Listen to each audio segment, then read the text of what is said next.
And what does this moment represent? First of all, Heather, I have some breaking news for you, which adds to the timeline that you all are covering. That is that Israeli official has told Israeli outlets they expect the hostage release to be Sunday or Monday.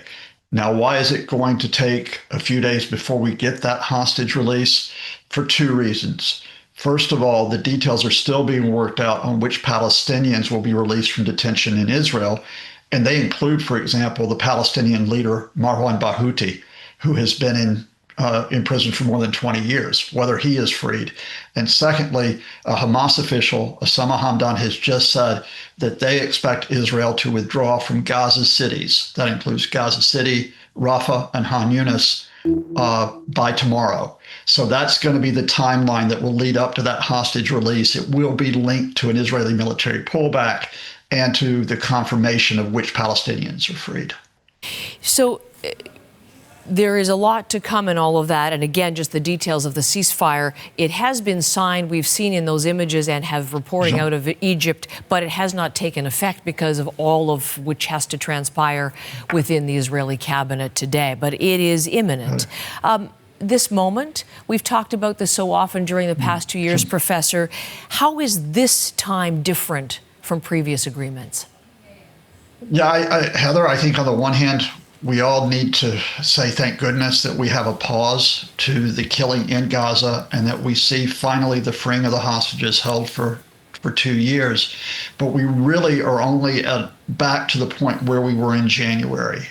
You might remember that there was a phase 1 60-day ceasefire between Hamas and Israel. At that point, the Israelis effectively pulled out of that ceasefire at the start of March, resumed military operations, and cut off aid. The main difference this time is that Hamas has now released all hostages. They've given up really their leverage, if you want to be cynical about it. So the hard work begins now. And that is that the Trump sketch is actually very vague. And so now you have to negotiate that. And I'd say we have to look at 3 areas and how quickly these can be arranged, if they can be arranged. First of all, we have to talk about confirmation of both the extent of Hamas's disarmament and the Israeli withdrawal. The Israelis don't want an armed Hamas. Hamas doesn't want an Israeli occupation in Gaza. Secondly, we have to look at confirmation on the restoration of aid into the Strip. Thirdly, we have to look at the governance and security arrangements, which are very vague. There are no Palestinians on the international board for Gaza. And the day-to-day administration, while it has Palestinians, we don't know if the Israelis will have a veto over who can be on that board. And the what's so-called International Stabilization Force, we don't know which countries are going to provide troops. We don't know if the Israelis will say that they object to Palestinians being part of the security forces. So the rubber kind of hits the road after we have, the celebrations in the next few days. This is going to have to be an ongoing process.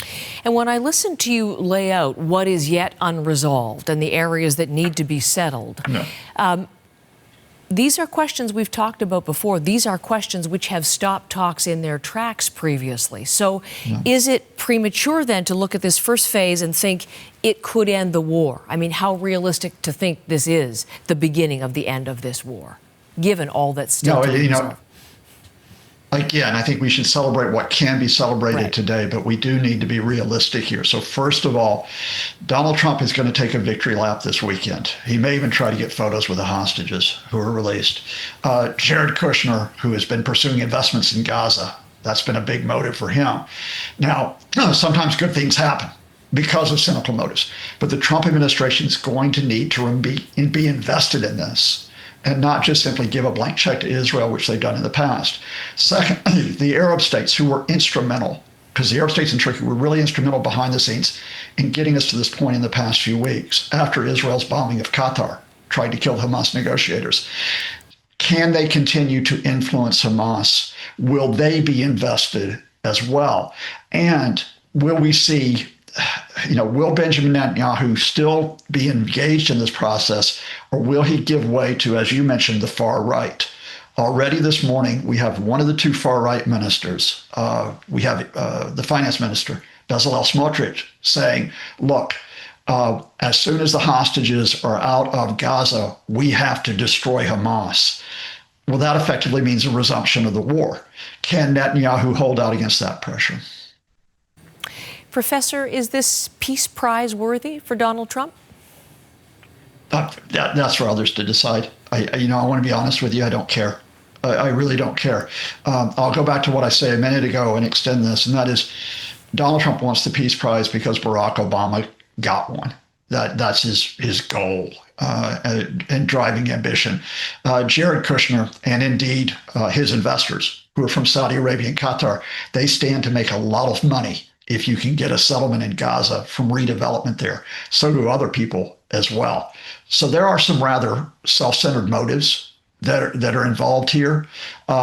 If that saves lives, if that gives us finally, security for Palestinians and Israelis, then fine. But I would say, Heather, that beyond a Nobel Peace Prize, realize this: the ultimate prize for the world is a two-state resolution of this, because we are now more than 75 years after this cycle started in 1948.